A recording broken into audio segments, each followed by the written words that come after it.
Hey, kill the switch my mindset. Evolution proven timeless. Spiral, got my mind stressed. Joy and blessings, those I digest. Standing tall, feel to digress. Ready, cause I'm protest. Education for the mind's test. Testing patience on the time set. Heaven hit me, need a kind jet. Sure of any sort to let my mind rest. Racing on the time set. Racing gravity on clouds nest. I hug the sky and watch the clouds rest. Grab your dreams from a cloud's chest. Got umbrella for the clouds mess. Water love and watch the clouds bless. Know that heaven is a mindset. Evolution proven timeless. This little light of mine. I gotta let it shine. This little light of mine. I gotta let, oh yeah.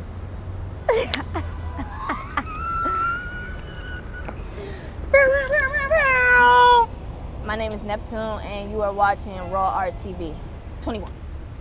Raw Art TV. What's good, y'all? It's your girl Mars Mercury here with Raw Art TV. Today I have a dope queen sitting next to me. Look at her, y'all. She looks so fabulous. But she's gonna introduce herself and we're gonna get to know her and see what she's about. Hey, what's going on? My name is Neptune and I am a storyteller. Ow. Yeah. That's what's up. How long you been doing poetry? I feel like my answer should be my whole life. So I would say my whole life, but I started writing poetry just consciously in 4th grade. That was when I was first introduced to poetry, and my mom got me a diary and I started writing in the diary every day. And then that just evolved into, you know, thoughts and rhymes and things like that. So were you always called Neptune, or is that something that came along during the time? So, all right, let's go through this evolution of names. So, once upon a time, I called myself Lana Love. Lana Love? Yeah, because my name is Alana. A friend of mine, when I was in the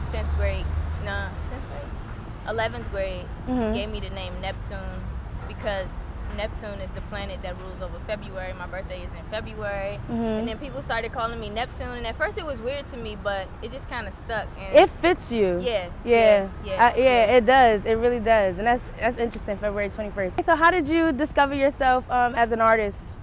I know you said you've been writing in 4th grade, but in 4th grade, is that when you actually noticed okay, maybe this is something I want to pursue? No, I actually don't think it was something that I even really claimed until the 11th grade, and I joined poetry club at my high school. I became vice president of the poetry club, and that was hella dope for real. And I think it was honestly just other people's response to my expression. It really made me just reflect on, hey, you know what I'm saying, I have a gift, there's something special here. Right. And so really I feel like in millennials now, it's there's so many creatives. It's you kind of try to classify yourself oh yeah, I became da-da-da-da-da, but I don't know, I think I'm just that's unfolding for me. Yeah. You know what I'm saying? Artist, that's what I am, artist. So I would probably say really maybe a year and a half ago.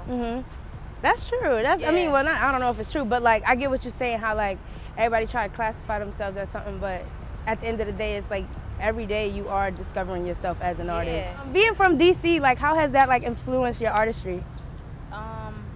Okay, so I'm from DC, right? I wouldn't necessarily say DC specifically because I'm from there, but I've lived in Miami, I've lived in Detroit, I lived in PG County. I recently now live in Baltimore. So for me, DC, if I had to say DC, how has all of those places? Because all right, so all of these places have influenced my artistry just in me being able to be versatile, you know what I'm saying? Because I don't just like one genre of music, you know what I'm saying? I like hip hop, I like jazz, I like classical music, you know what I'm saying? I like a little bit of house music, you know, and I've been able to experience different cultures, you know what I'm saying? But it's all really black people, so it's all over, just different type of black people, and the experiences, the stories, the neighborhoods, all of that has influenced you? Yeah, it's all influenced me because I've been able to experience it. Yeah. So like in DC, it's like go-go, a lot of musicians that I would say influenced by jazz musicians, other jazz musicians, blues musicians, go-go. So that from DC. I like go-go music. Yeah, really getting into like instrumentation and loving that when it comes to my music and my poetry. And I could tell that because like your music is very like soulful, jazzy. It's versatile. Like you could tell that you are a diverse type of person. Like from the instrumentals to your wordplay, just to you as I mean, look at your outfit. Like eclectic. Yeah, for real. That's dope. I fuck with it. So let's talk about your recent project, 2121. So tell me about that, like the makings of that, like how long did that take you, why the name of it, and describe it for me, or for them, really. All right, so 21 is a sonic body of poetry and music.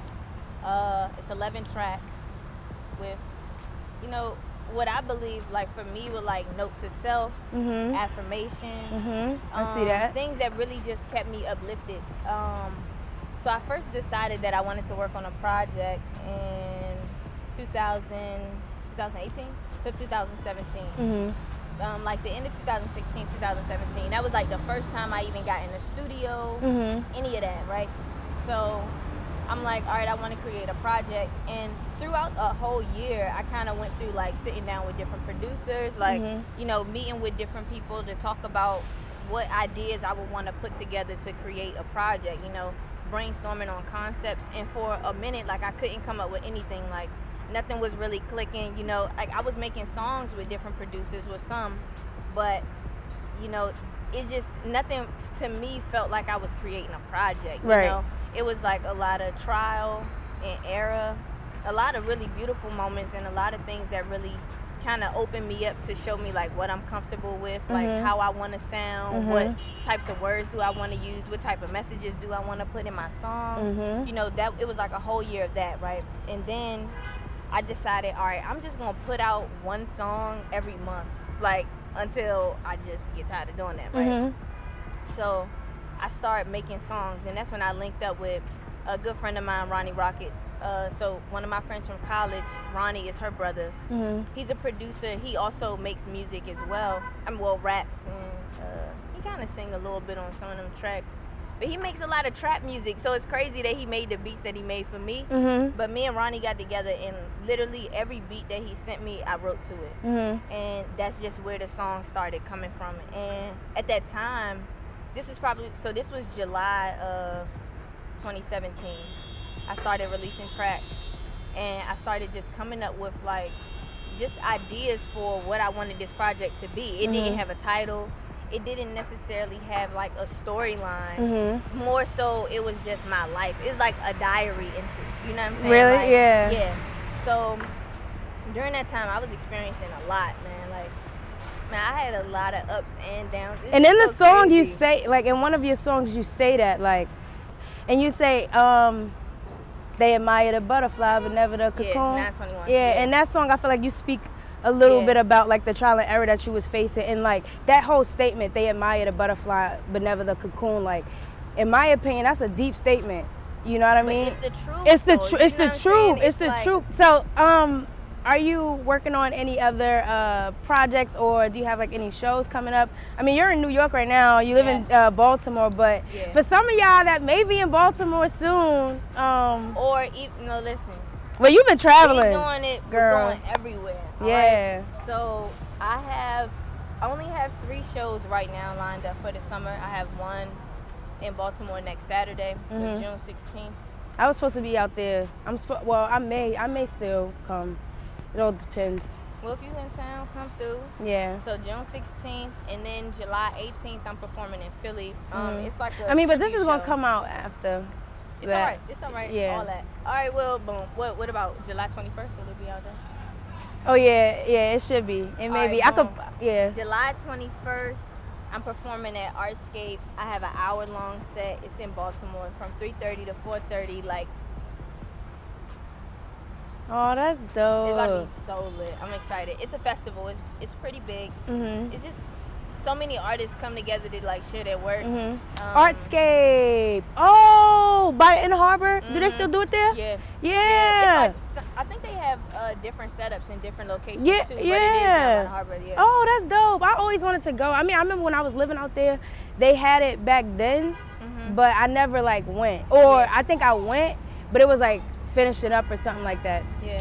But yeah, yo, y'all gotta, tune into what she's doing. Follow her on Instagram. Also, last question, what is your ultimate goal with like music? And what do you want people to take from your music?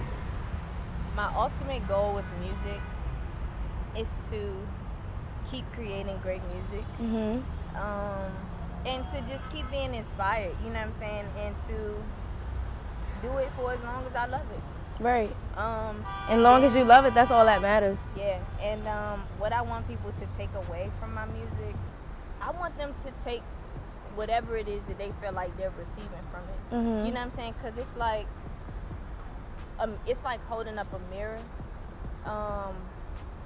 When you hear certain things, they just stand out to you. Yeah. And I believe when they stand out to you is because that's what you're supposed to be hearing. Right. So it's like, yeah, I just want people to listen and they can digest for themselves whatever it is. And I'm telling y'all, when y'all listen to her project, y'all gonna automatically be like, oh wow, like she's amazing. I remember I was playing your song for my homegirl, the Lion Queen. And she was like, oh my God, who is this? I was like, girl, that's Neptune. She is so fire. I forgot how I came across your page or how I discovered your music in general.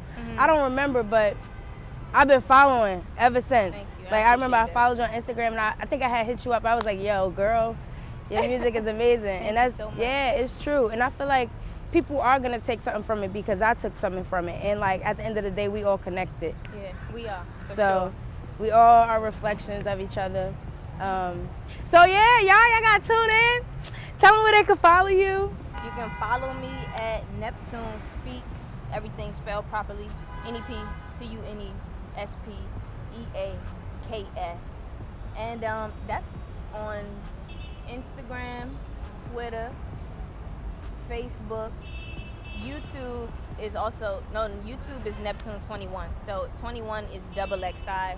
It's, all the links are gonna be Roman below. numerals. Yeah, check the links. Word up. Any last words? You're amazing. Anything you want to do, you can definitely do it. And I love you. Make sure y'all like, comment, subscribe, share, all of that. Make sure y'all tune into Raw RTV.